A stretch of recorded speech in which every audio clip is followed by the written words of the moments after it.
When people talk about the iPhone 16 Pro, you'll hear how it's practically almost the same as last year's 15 Pro. And that's technically true. However, this is not for people with an iPhone 15 Pro. Each year we see less and less reasons to upgrade, as well, they're practically all the same. But if you can look past that, this is going to be one of the best phones for the next year. So, should you upgrade? Maybe. Let me explain.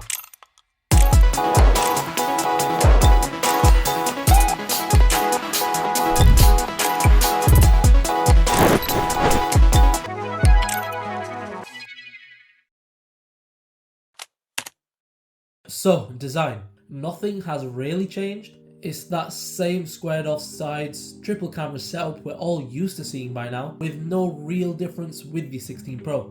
In fact, the way you're going to separate the 15 Pro from the 16 Pro are the new colours. Desert Titanium, the main launch colour, white and natural titanium, and then black titanium. This one I think is the one to go for this year. It's the only darker shade, plus it just looks so sleek. And this new button, the camera control. I've got some thoughts about this. Apple is still using grade 5 titanium on the 16 Pro, which is good. It's more durable, more premium. It keeps the weight down, except this phone actually weighs heavier. The 16 Pro weighs 12 grams more and the 16 Pro Max is 8 grams heavier. That's due to these phones having bigger batteries and actually being bigger than last year. 6.3 inches and 6.9 inches respectively. I think there might be a slightly different finish on the titanium. It seems a bit more shiny. Regardless, they're still lightweight, and with the softened corner radius, the iPhone 16 Pro Max is comfortable to hold and use in the hand. So if you're upgrading to the iPhone 16 Pro/Pro Max, you're not going to see a massive design difference. Well, what about the display? Well, you still get Dynamic Island at the top, which holds some of your tasks that are happening in the background, such as a timer or music controls. If you're upgrading from an iPhone with a notch, then you'll definitely appreciate the functionality it has, even if you don't actually use it. I've got to say though, these bezels are so thin. Extremely minimal, to the point where these screens are actually bigger. This 16 Pro Max has a 6.9 inch display, and you either hate it or you love it. Some might find it way too big, or some might appreciate the bigger size. I'm definitely on the latter, as this bigger screen makes watching movies on here even more immersive. Typing on the 16 Pro Max is also more comfortable due to the increase in screen size, although you definitely can't say that about using it one-handed. Oh, and by the way, hit that subscribe button. Let's try to hit 500 subscribers by the end of the year, and support on the channel has been amazing so far, so let's keep it going. Brightness is exactly the same as last year, 2000 nits, which is bright enough for using it outdoors. Not as bright as the S24 Ultra with 2600 nits of brightness, but this is more than enough. However, what I don't see many people talking about is how low the brightness can go. The 16 Pros can lower all the way down to 1 nit, so using it at night it is much less straining on the eyes. It's still an OLED, so as always you'll get the deep blacks, the vivid colours and contrasty look we're all used to seeing with an OLED display. Always on is still here, it's still ProMotion. Not a whole lot has changed with the display, but it's still great. And as they say, if it ain't broke, don't fix it. With every iPhone launch comes a new version of iOS. This time it is iOS 18, which finally opens up more doors for customization, such as you can finally move your app icons wherever you want. They no longer snap back to where the next app was, and you can change the colour of your app icons depending on the theme of your iPhone, or just tint them entirely. That is just not for me, it is just too chaotic. Oh, on the lock screen, you can change the toggles or just remove them entirely. Revolutionary, I know. There's also a redesigned control center, so you can add different apps and then change the sizes of them too. A much needed update for the iPhone in terms of making your iPhone feel like your own. But the thing that took up most of this event was Apple Intelligence, which is supposed to be the main selling point of the iPhone 16 lineup, except it's not available out of the box and is coming in a future software update for December for the UK and October for the US. It's just strange finding the main selling point, the thing people are paying for, is not even available out of the box, so you're still stuck with the old Siri. that probably makes the iPhone 16 lineup as a whole just unfinished. The stuff that actually makes these phones feel new is not even here yet, although when it does come, some features are actually pretty cool, such as the revamped Siri, so maybe I'll do a video showcasing them when they do, so stay tuned for that. Battery life is phenomenal, amazing. This is the best battery life ever in an iPhone since the 13 Pro Max. Apple said that this is the best battery life ever in an iPhone, and it might just be the best in a phone in general. You can push this phone to at least 8 to 9 hours of screen on time, and that's with some heavy usage thrown in. Here, I'm actually so confident that I think you could limit the charging to 85% to slow down the aging of the battery and still get a whole day's worth of usage. When you do need to charge the 16 Pro, you can expect faster charging, up to 45 watts now wired, and wirelessly if you use the new MagSafe charger, you can expect 25 watts of charging.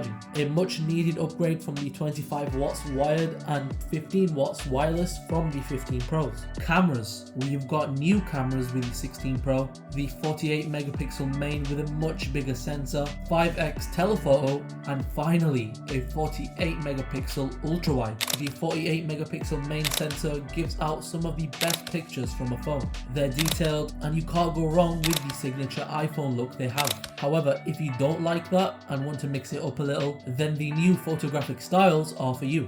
This is a feature we've had since the 13 Pro, but it's slightly more useful thanks to the new image processing pipeline. Using this new trackpad, you can manually adjust color and tone to give your photo a more unique look.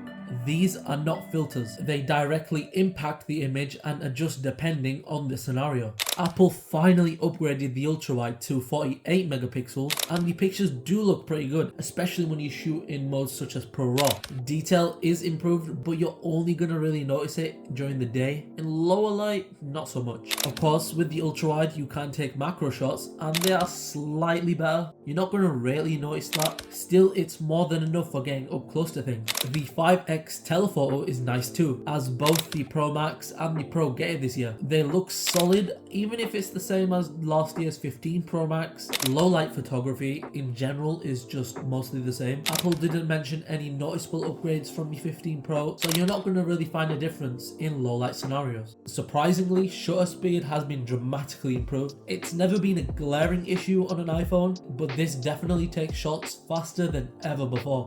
An underrated addition for sure.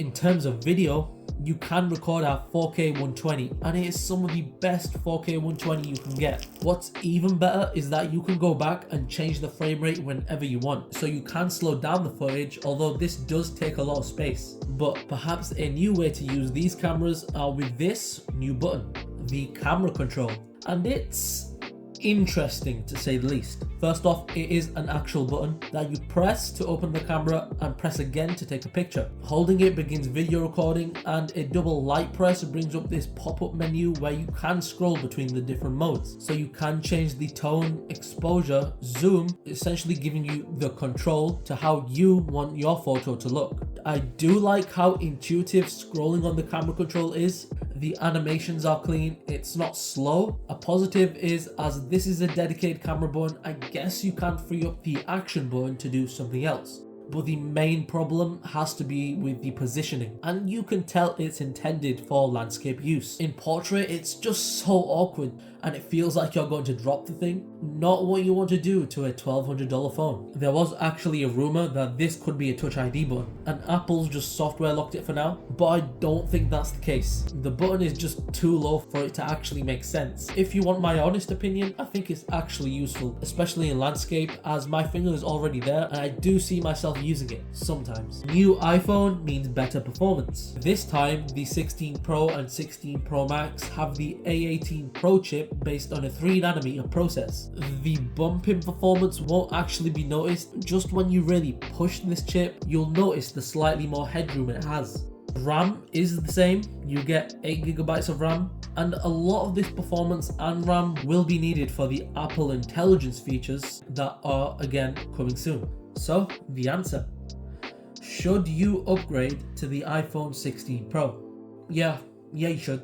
only if you have an iPhone 13 Pro or below, and also if your phone is just barely holding on anymore, as you'd actually notice the changes brought by it, like the transition to Dynamic Island, USB-C, the brightness. But if you're not, and you're coming from, let's say, an iPhone 15 Pro, then you'll barely find a substantial difference. And that's the theme of iPhones as of late. Incremental changes that build up into a more substantial change once you do decide to upgrade.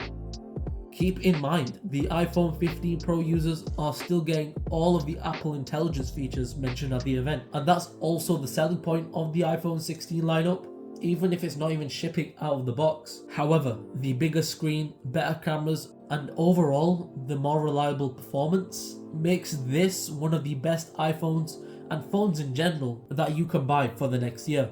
We'll see what Samsung does in January, but until then, I'll catch you in the next one. See you there.